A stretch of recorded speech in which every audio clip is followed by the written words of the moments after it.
For my favorite soil, I chose the Yondim soil series. This soil series is a part of the subgroup Arctic Euthornates and is part of the clayite shallow Arctic Euthornates, frigid and calcareous family.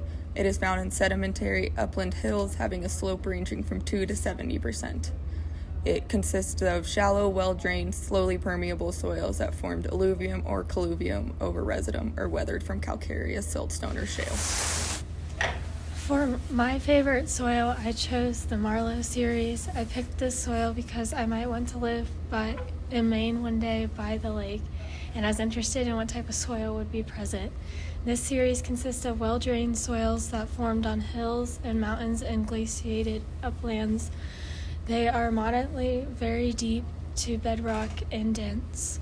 This series typically contains 7 horizons, starting with an OI and ending with a CD. My favorite soil, I chose the Cannon series. The Cannon series is typic dystrophic subgroup and coarse loamy over sandy skeletal, mixed mesic, typic dystrophic family. Slopes can range from 0 to 45 degrees, and the parent material is granite and schist. The Yondim series is typically used for range, but a few areas are cropped to grow small grains. The soil is located off of Gallahan Road in Choteau, Montana, but is also seen in eastern Montana, western South Dakota, and western North Dakota.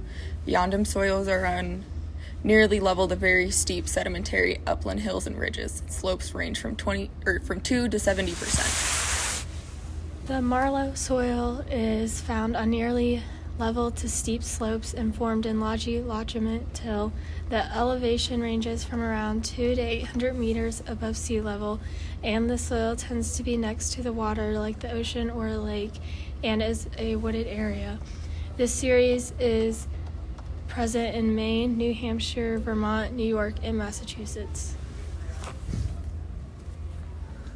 The Canton soil family is mostly used for land development and forested areas. A small amount of the soil has had the top layer of rocks removed and used for crops and pasture, but most of it is urban development or forest.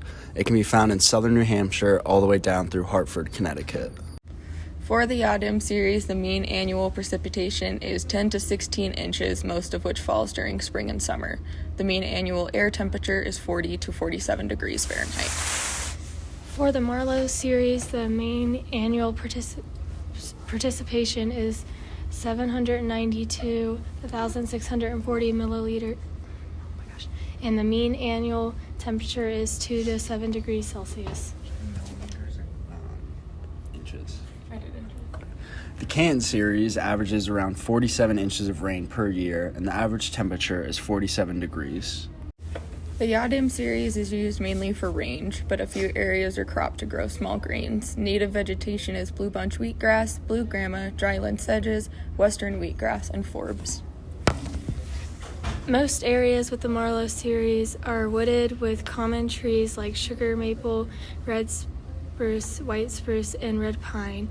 And areas that are cleared of trees are used mainly for hay and some cultivated crops. Most of the Canton series is too acidic for any serious agriculture use. The soil is mostly used for forest and urban development, although some people have tried to grow industrial hemp in the soil. For the Yondim series, the plant available water for the A horizon is 2.29 centimeters squared. For the C horizon, it's 9.54 centimeters squared, and for the CR horizon, it's 0. The percent water available is 0.2885. For the Marlow series, the plant available water ranges from the A horizon to the BC horizon, and the plant available water is 13.80 centimeters, and the percent water is 16.42%.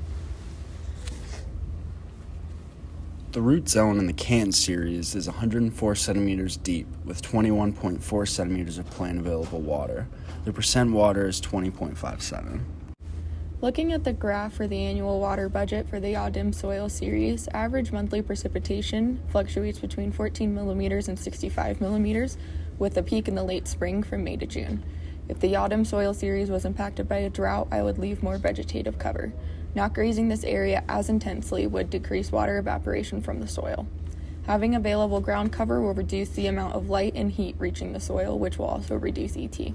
It also allows the plants to develop a more extensive root system, allowing the plants to access water deeper into the soil and or further away.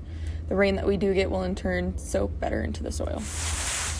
Looking at the graph for the Marlowe series, the average monthly precipitation for the series is between 80 millimeters to 130 millimeters, peaking in late fall in October.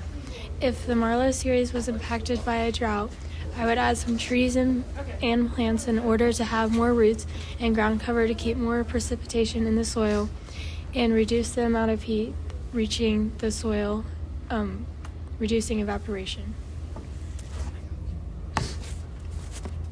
In the Canton series, average rainfall per month is around 100 to 125 centimeters, peaking in October. If there was a drought, I would use a tarp to cover the soil, lowering the amount of sunlight that could dry out the soil, taking away water from the plants.